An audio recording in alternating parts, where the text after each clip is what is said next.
You're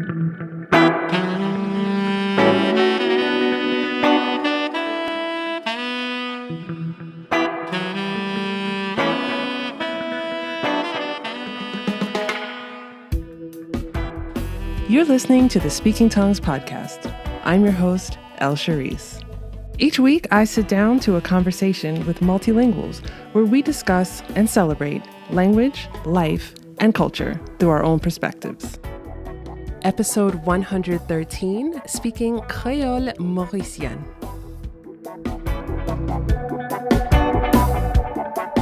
Hello, language lovers. Thank you for joining me for this episode of Speaking Tongues, the podcast in conversation with multilinguals. This week, we're speaking with Avishta, the founder of Lingua Cultura, to talk about her language of Creole Mauricien. In this conversation, Avishta talks about learning Creole and French as first languages growing up in Mauritius and her journey through varying languages around the world. She tells us about the influences of Indian languages on the Creole, and we even talk about some of the other Creole languages that can be heard in the Indian Ocean. Avishta talks about how the language is spoken in the diaspora and how it varies from the language spoken on the island.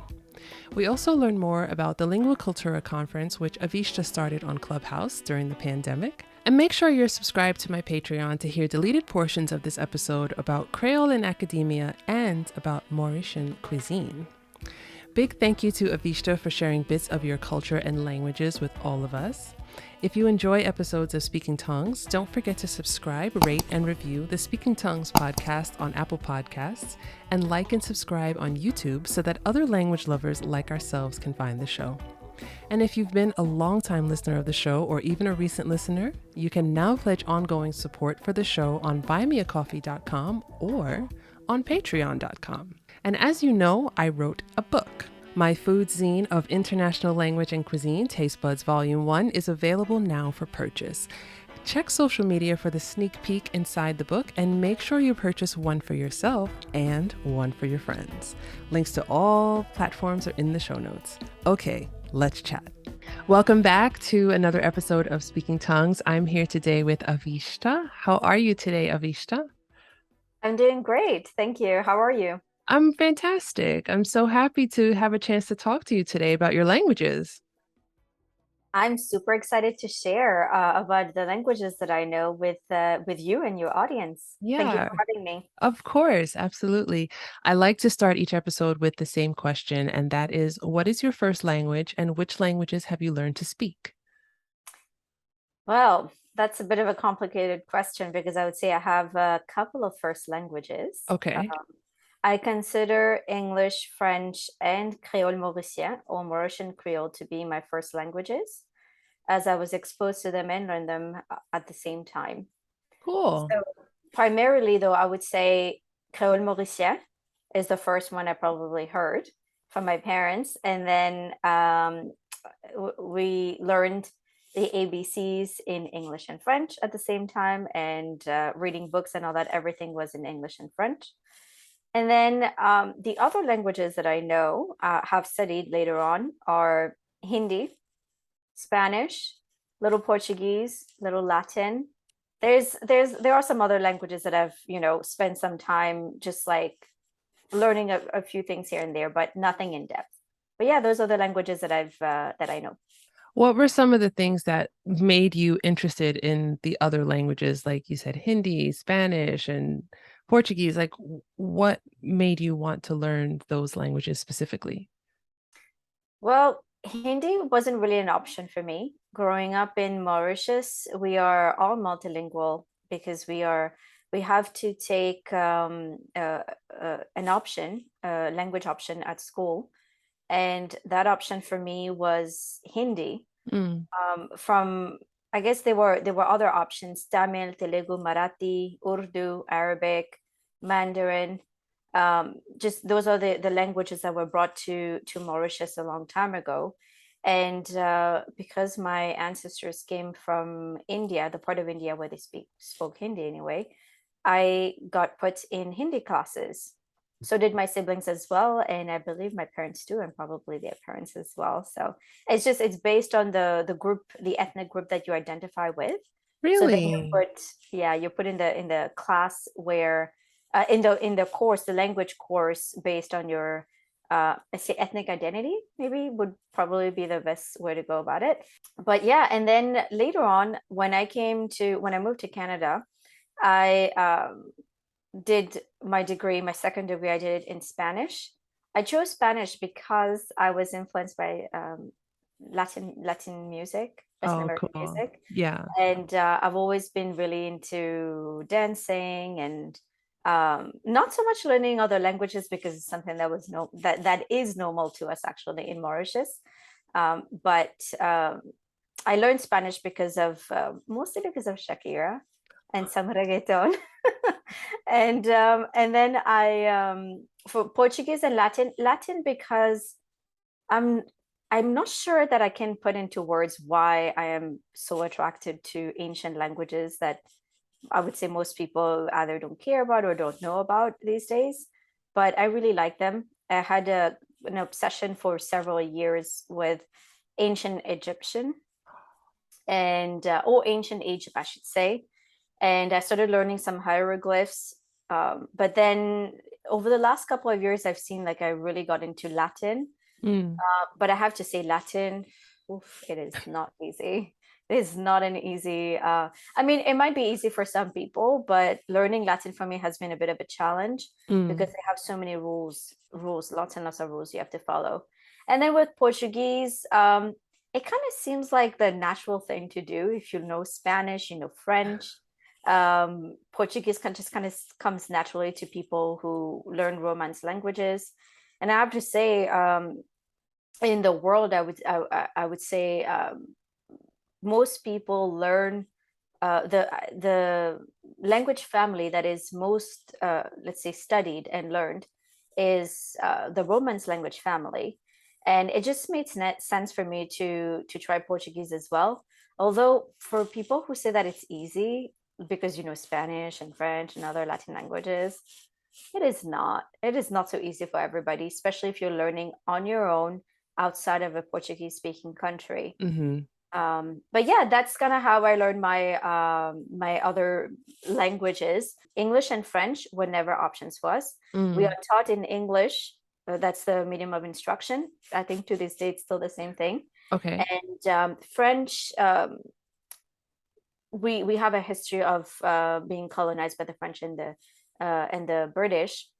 So our official languages in Mauritius are English and French, and the lingua franca is Creole Mauricien or Mauritian Creole. All of these languages that we use in Mauritius, we don't really use them outside of outside of academia. We don't really use them as much as we use Creole Mauricien, which is Mm. our lingua franca. I want to ask you a question, and I don't know if you'll have an answer to it, but you said that in school you learned Hindi as a second language, and it was based on your like ancestral origin, but they also had offers of Marathi and Gujarati, you said, and did you say Tamil also? It's Tamil, Telugu, Marathi, and Urdu. Telugu, Marathi, Yeah. and Urdu. So how do they know like where your ancestry is from that you would have spoken Hindi and not Urdu or not Telugu, for example? Is it like do you willingly submit that information? Do they know by your last name? Like how do they determine that? Or do you know, I should ask. Um, I would guess. I Okay. don't know this as a fact. I have spent some time just talking to my dad, especially about the roots of our last name, because my last name is not Indian. Siras is not at all an Indian last name. I think our last name has actually evolved from what it used to be. So this is what my dad told me anyway. And I would imagine that they can trace it back to based on the last name. They can trace it back to where in India our ancestors came from and what language was spoken in that part. Another way, oh, that part of India. Another way to look at it is basically what religion you practice.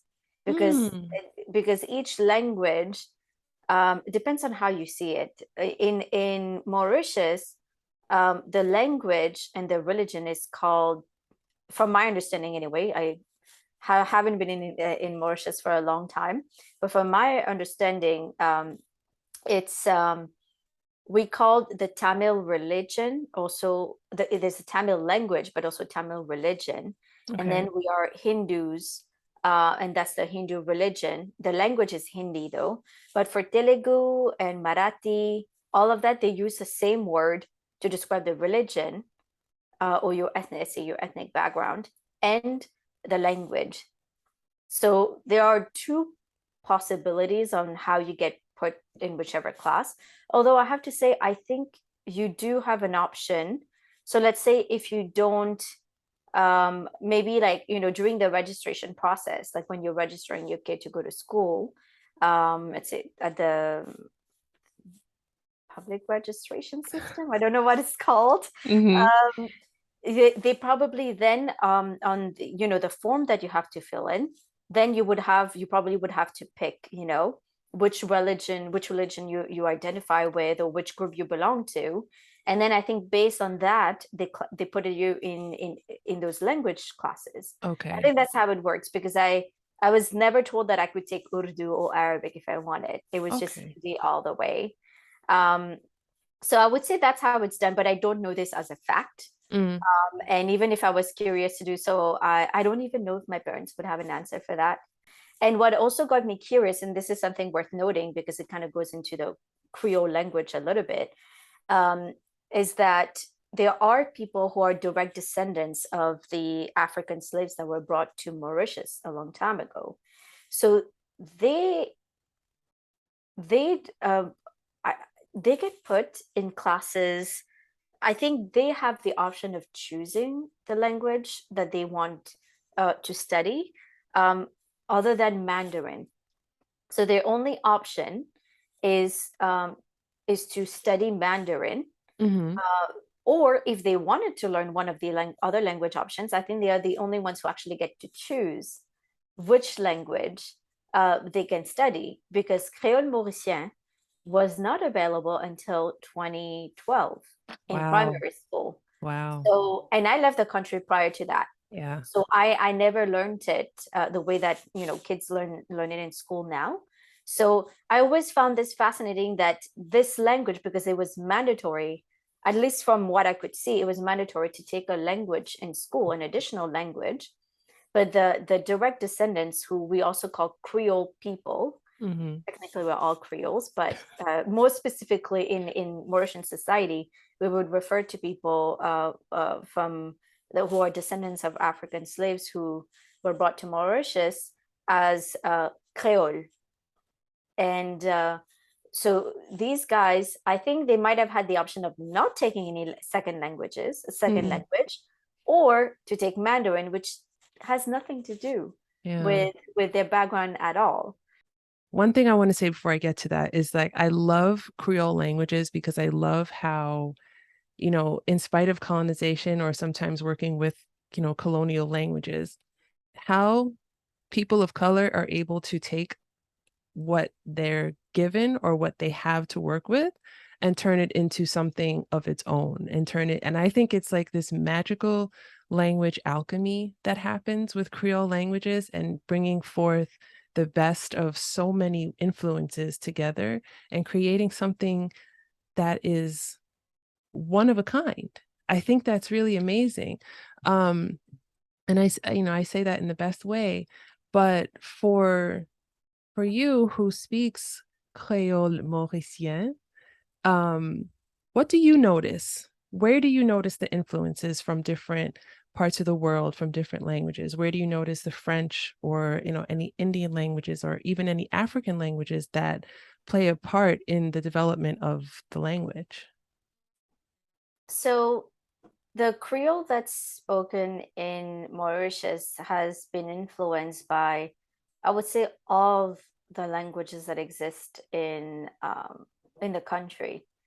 For example, I grew up speaking Creole, but with some French and English in it.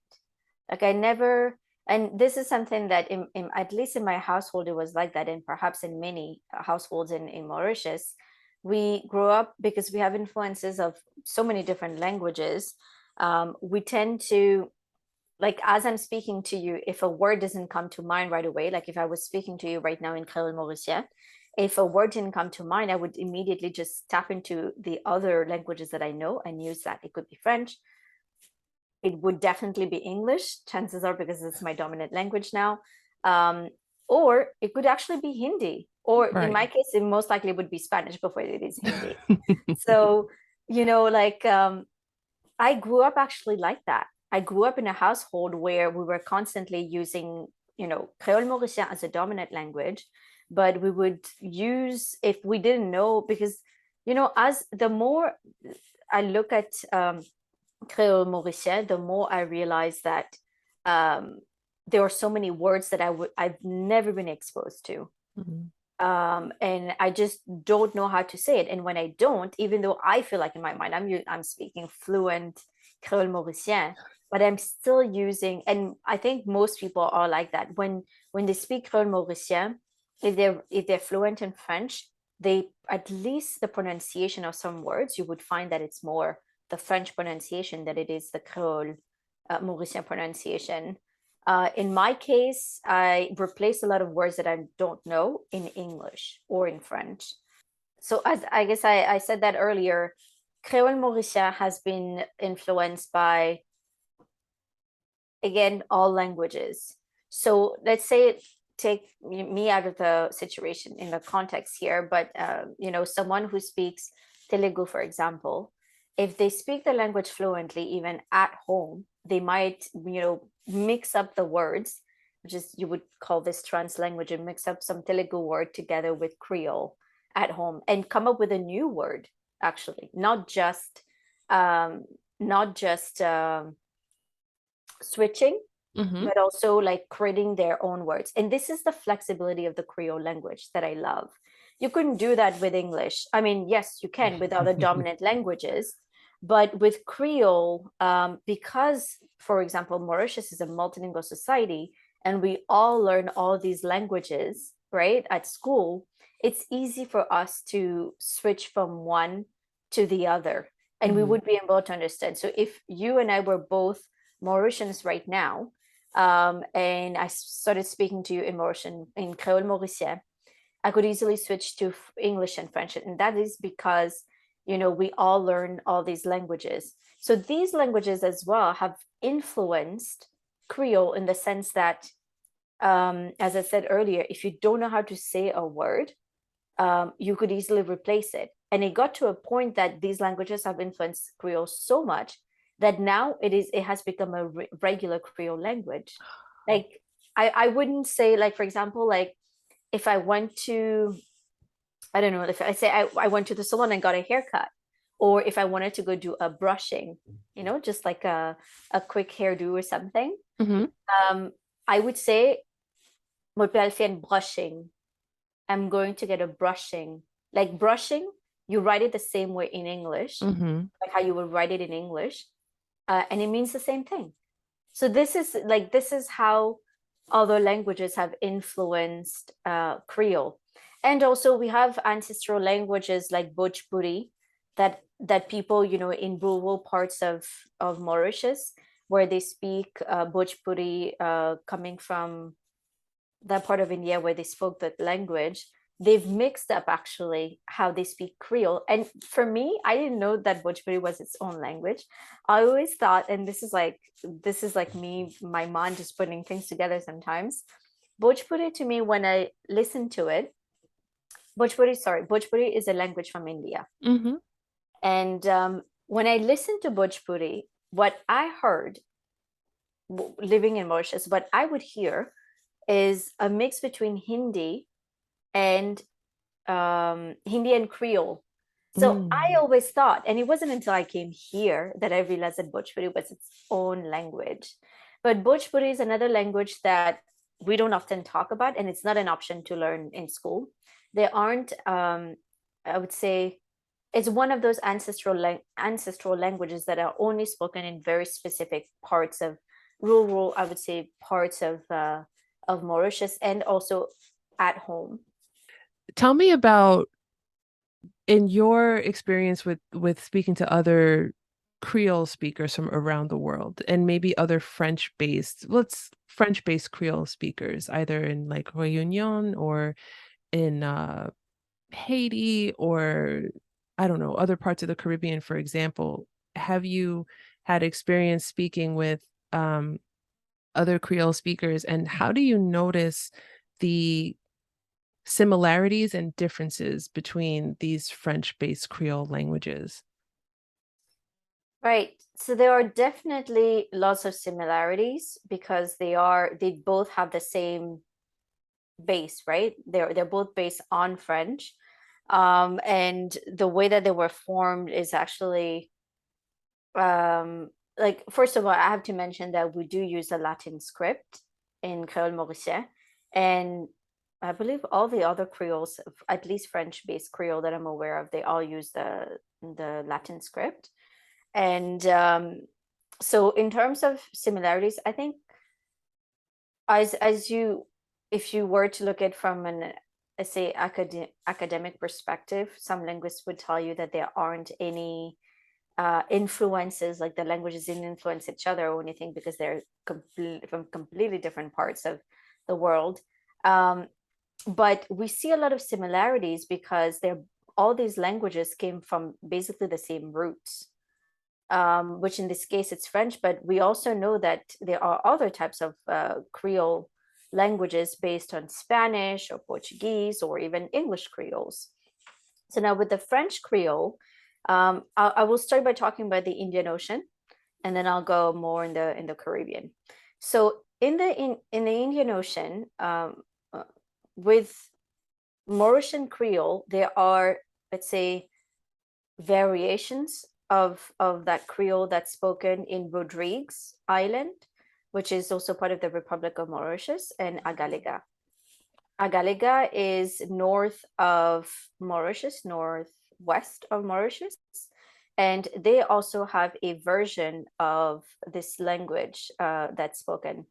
And I'm sure we can understand each other because it's a version of Creole Mauricien itself that's spoken. I'm just looking Um, on a map while you're talking. sure. And then, so if you're looking up Rodrigues, Rodrigues is northeast of it.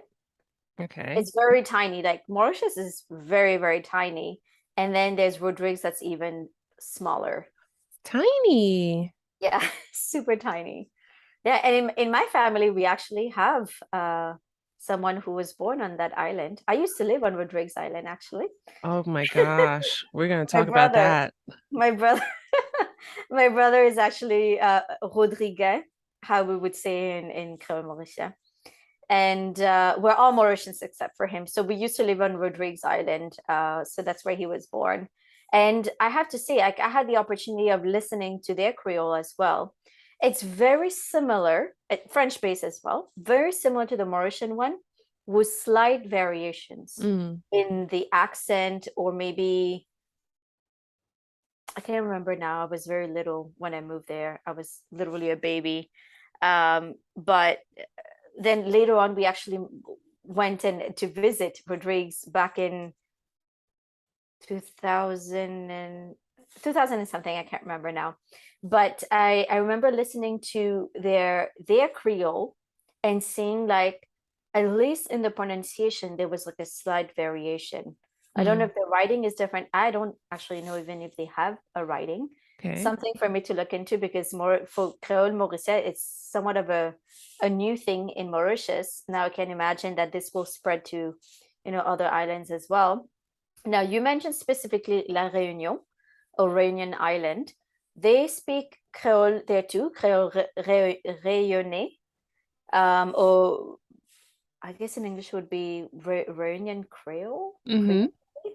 Um, and they also, I think their French is probably more dominated by French than the Mauritian one is because they're still part of France. Right. And there's a lot of French people, I would say a lot more French people living in La Réunion than in Mauritius. So I have heard Réunion Creole before, But again, there are some little differences that you may not even notice.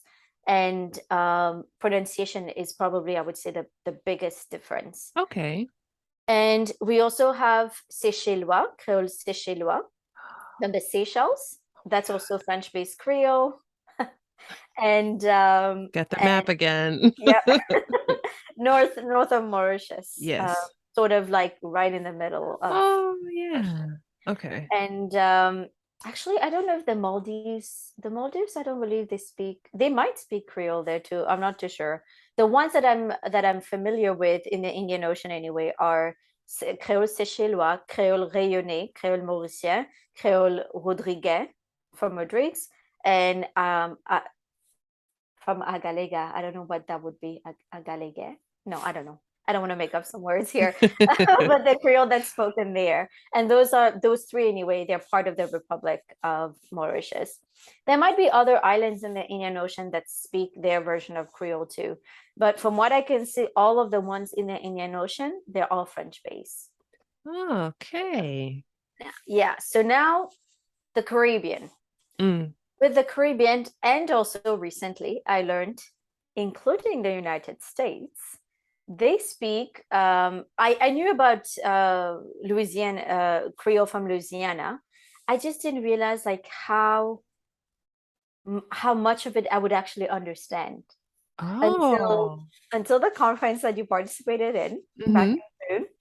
I met someone. I'm going to start with this because, and then I'll talk about Haiti as well. So I met Jonathan Mayers. I met him on Clubhouse during the conference last couple months ago, and he recited a poem during our closing ceremony in Kurivini.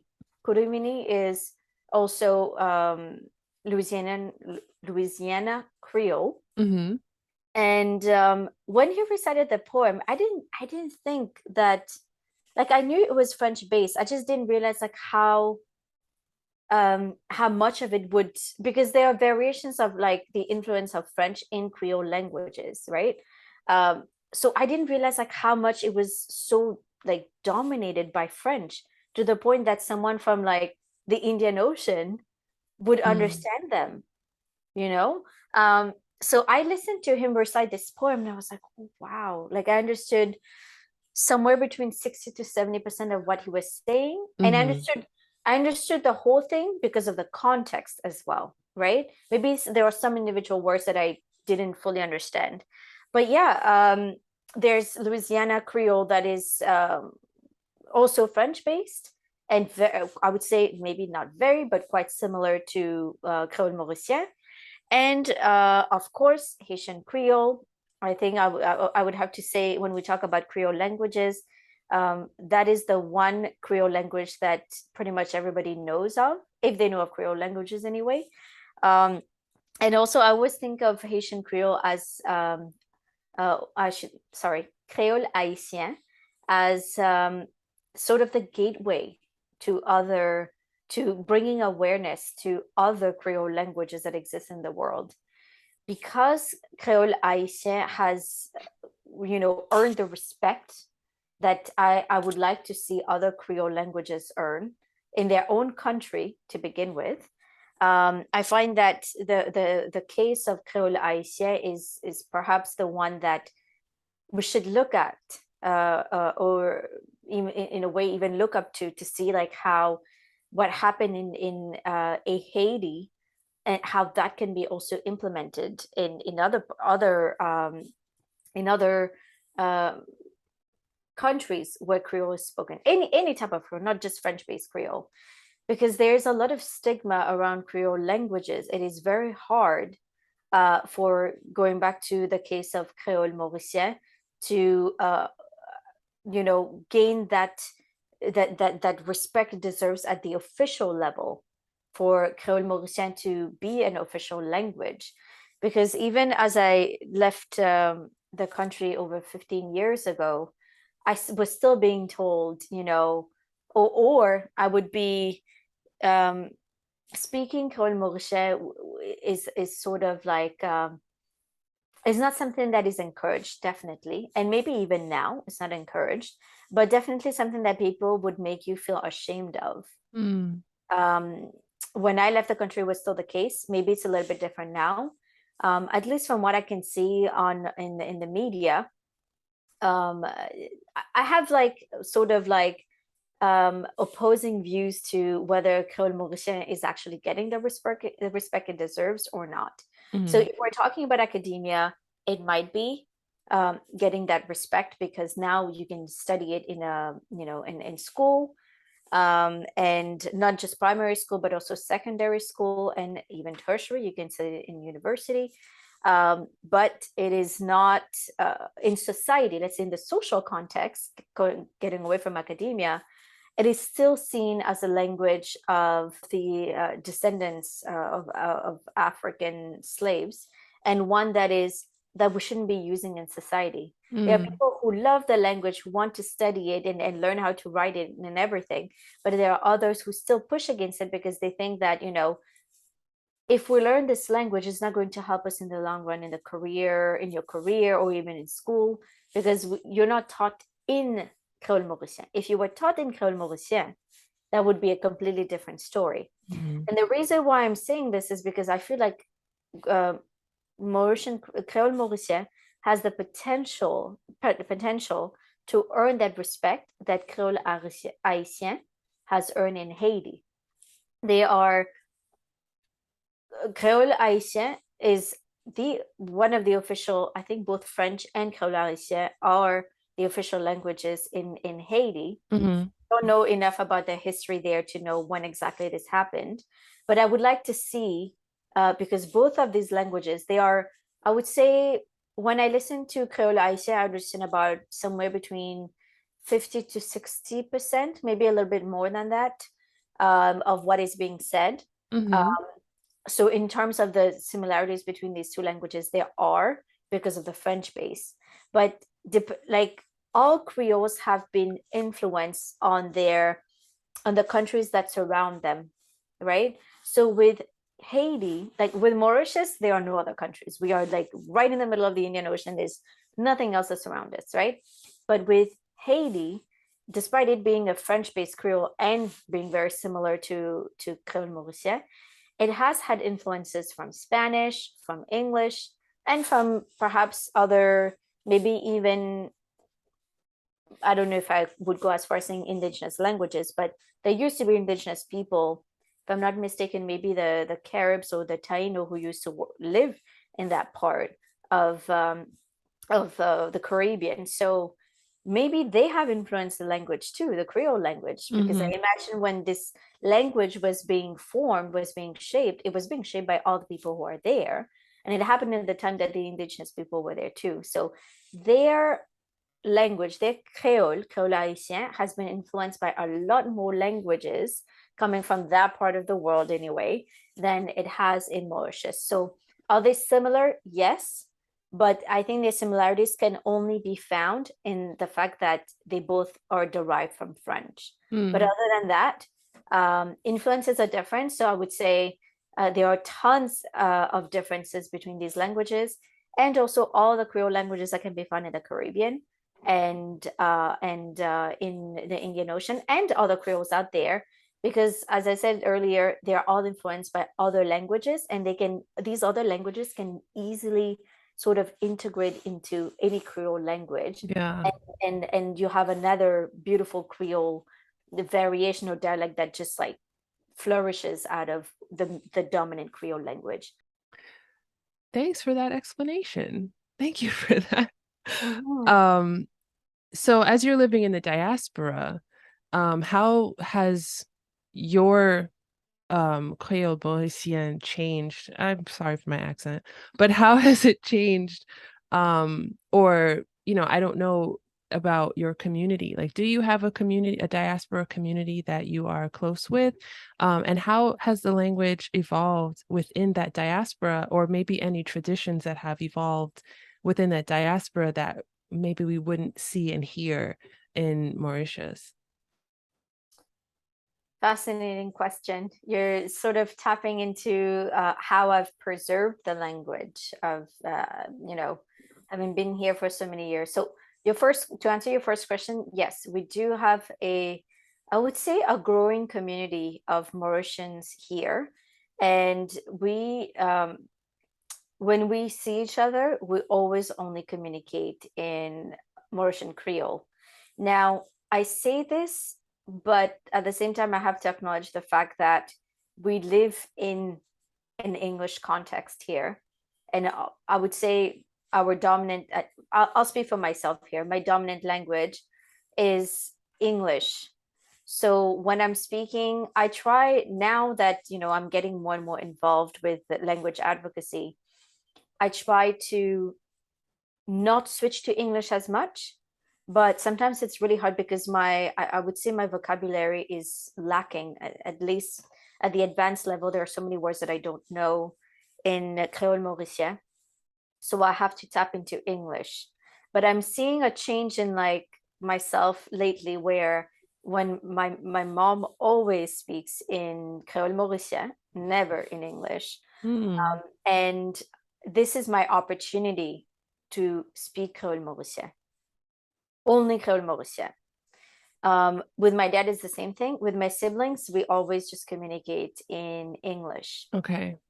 Now, going to the traditions, something that we've been doing over the years with the community here is that we do those dinner parties. It's something that my parents used to do a lot back home as well. You love throwing big dinner parties, and in my city here, we do those dinner parties quite often. Doesn't matter if it's a birthday party or just a chance for us to get together and like share, some gossip or some, what's happening in Mauritius with politics and stuff. You'd be surprised by how many people actually still read the newspaper from back home, which I is not love even it. relevant to them.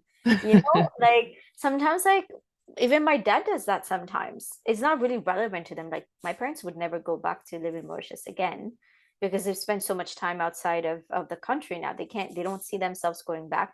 Neither do we, like my siblings and I. So, but somehow my dad is still reading, I think it's called Le Mauricien. Like that's like their main gazette or newspaper. And sometimes like he would read that or he would consume media in Creole Mauricien online on YouTube, like to see like what's going on. If through the grapevine we hear that there's been a flooding or a storm or something Mm. like that, you know, I would say most of the time that's when there's at least a few people in the group. For us to know about this, there's a few people who are actually actively consuming information or staying connected to their families or at least online through the news or something to Mauritius, so that we get to hear it from them directly. So these are the ways that we all, either maybe not so much individually, but as a collective, we try to stay connected to the language through media and also just talking to our relatives on a regular basis. Maybe my family, not so much. We don't have too many relatives back home anymore, but I know lots of people from the Mauritian community here. Hmm. They have a lot of family back home still, and we go often back, not we, but they go often back to Mauritius. And these are all the ways that they stay connected. But now, what we've seen over the last 15 years or so, because we have left the country with a Creole that we know, when we go back home, it's like our Creole has not evolved. Mm. Creole Mauricien back home has. They have all these new expressions, and the way they speak as well is very, like, I would say, pure Creole, whereas we don't speak that. So they treat us as foreigners. They know right away because they say we speak with an accent. But the funny thing is that it's not an accent that we're speaking with. I find this fascinating when they say that we speak Creole with an accent when it actually is the Creole from like 15, 16, 20 years ago that we're speaking. Interesting. Yeah. Them, it sounds like an accent. Of course, I mean, we can't forget the fact that we speak English here and some people also speak French, and that has really influenced the Creole that we speak. But sometimes, like, if I don't speak, the most Creole I hear is from my mom and dad.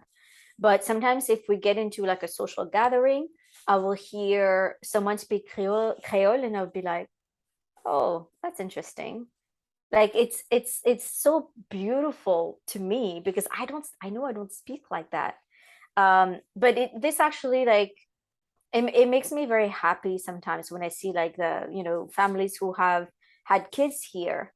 They are teaching their kids at least to know how to pick up on some words, how to say some words, and some of the kids here also not only understand Creole, but can actually say a few words, or maybe they will respond in English. So these are the ways that I find that people here in our Mauritian community, they have tried to keep up, maybe not keep up with the language, but to stay connected with their language in that way by passing it on to their kids, even though you could never use Creole Mauricien here for anything, they're still doing it. And I love that because I mean, this is definitely something that I encourage to people here, but they just don't see the value. I also know some families who completely refuse to teach anything to their kids Oh at no. all. But also it's because of how what they grew up listening to about this language back home, right? I mentioned earlier there's a lot of stigma around Creole Mauricien. There's a lot of stigma around all Creole languages, but with Creole Mauricien, it's we've been told from a very young age that we shouldn't be using this language at all. So unfortunately, I mentioned the opposing views Mm. earlier when we were talking, but what I mean by that is recently I had some people from Mauritian community went back home after the 2 year uh, sort of like travel ban we had with the pandemic. They went back home and they told me like how people aren't using Creole Mauricien anymore. People are mostly using depending on the context, lots of people are using English and French, maybe not so much English. English is mostly used at more of an official level and as a medium of instruction, but lots of people were speaking French more. And even people who would say that they are fluent in Creole Mauricien, it is sort of like there's like perhaps a good 20 to 30% of what they're speaking is actually French in pronunciation and also in the way that they're saying it. So that's why I feel like, we have about 1.3 or maybe somewhere between 1.3 and 1.5 million people who speak this language. But in my mind, because of what I can see outside of academia anyway, I feel like it's a language that is sort of disappearing in society. Mm. Yeah. Like you will find that people still speak the language a lot in the home context. It's still everybody's one of their primary languages, but it is a language that is, fastly sort of being overpowered by the official languages in the country. You have some like language champions, language heroes who have been doing the work for decades now, who have created I learned multiple dictionaries now Yes.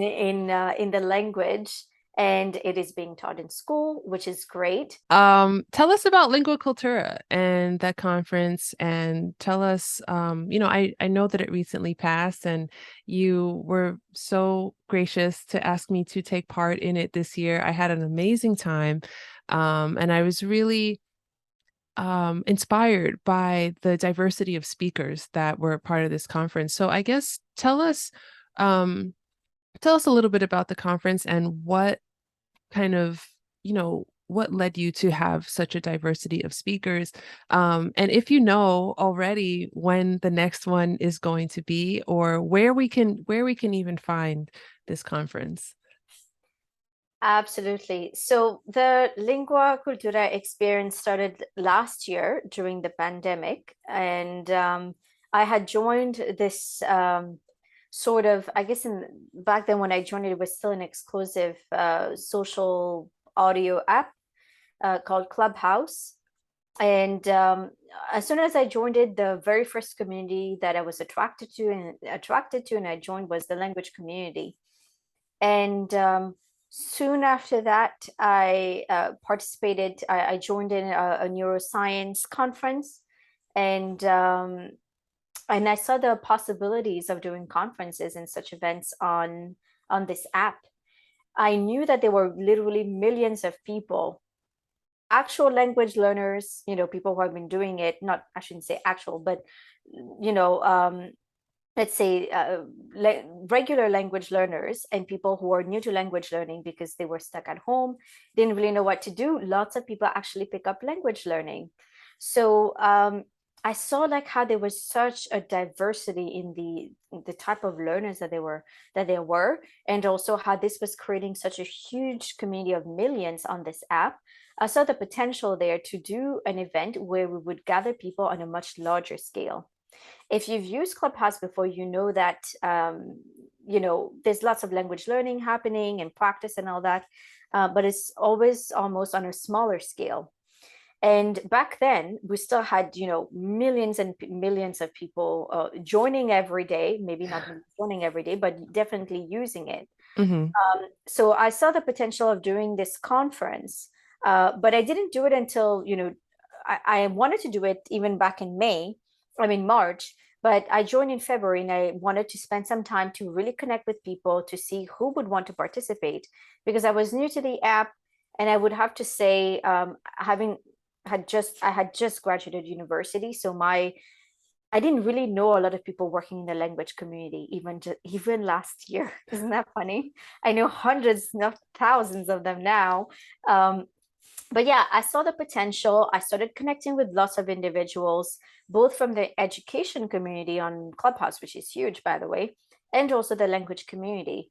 So then in April, I decided I participated in the first education conference on Clubhouse, and I helped out with parts of it. And then I just decided, I would reach out to because I was already working with them. I just asked them if they would like to do another education conference, but focus solely on languages. Because a common trend in education conference is that there aren't a lot of talks or even speakers about languages. So then I said, that also sort of solidified the idea of doing a conference just for that purpose, just for languages. So with Clubhouse being a phenomenon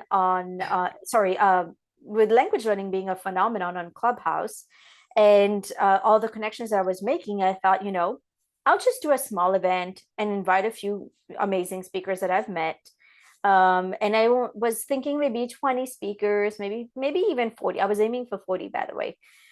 And then the application went out, and I started getting people interested in joining. And some people came from like a purely, they were linguists and were coming from a purely language background, and others were coming from an education background, but knew how language was important in what they were doing, and they also presented.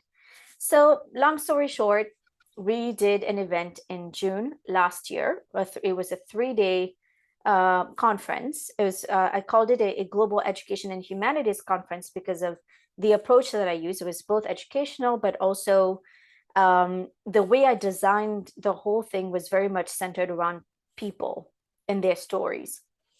So, and with the focus being languages is part of the humanities field. This is why it was called that way.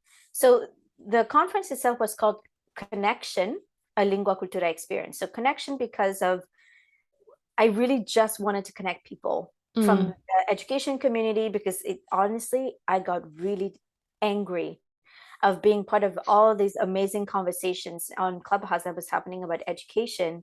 And when it came down to talking about languages, other people didn't want to or knew very little about, or it was like sort of like, um, secondary to STEM, to everything else. STEM is really big, but languages is like almost always forgotten. So this is the story behind wanting to do this. Now it kind of just like it blew up from there. I did the conference. We had over 4,500 individuals who attended, which is nuts. I aim Yeah. for hundreds.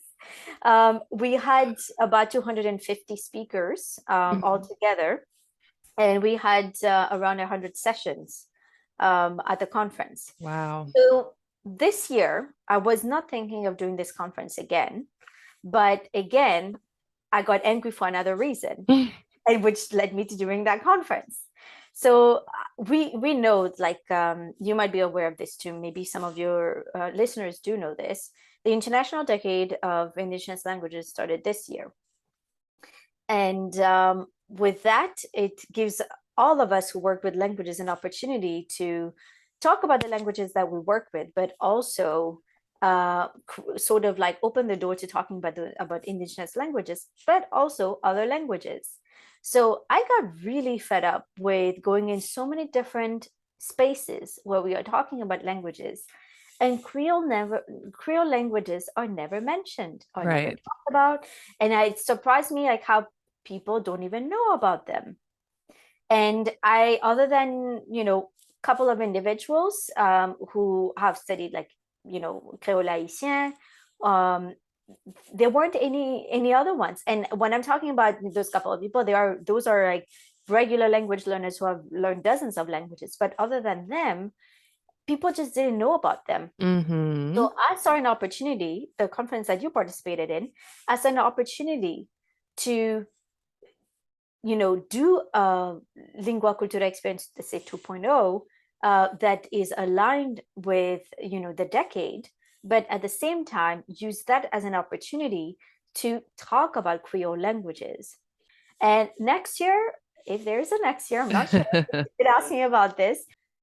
My mission is to keep creating those spaces for people to um, see the value of language learning, not just learning languages to be able to communicate with people, but there are the cognitive aspects of learning languages at any age, especially at a young age, where it really enhances your cognitive abilities.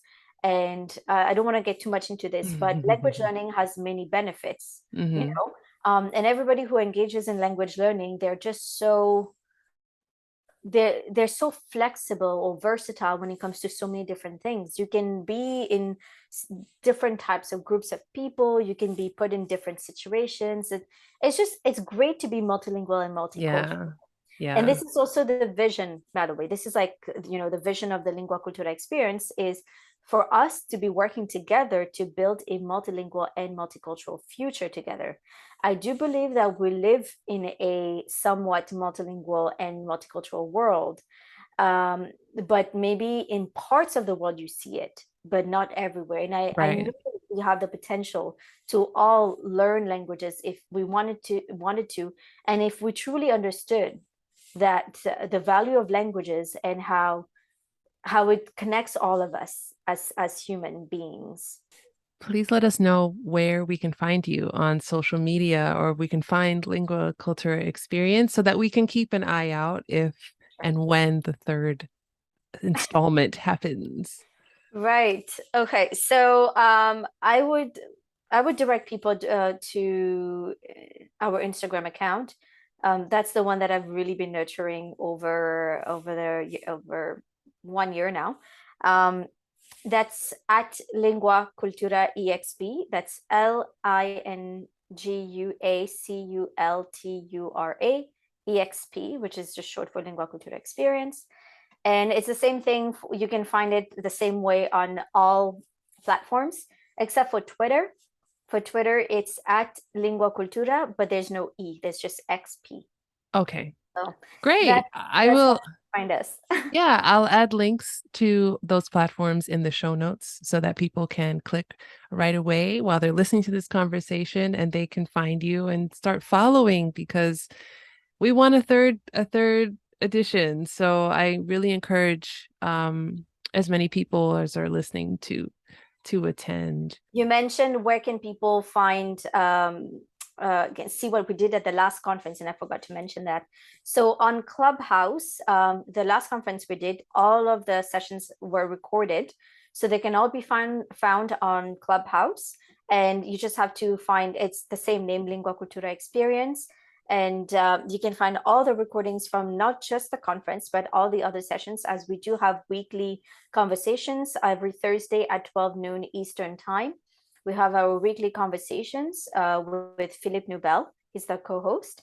And we have conversations about public speaking in a non-native language, also on less spoken languages matter more.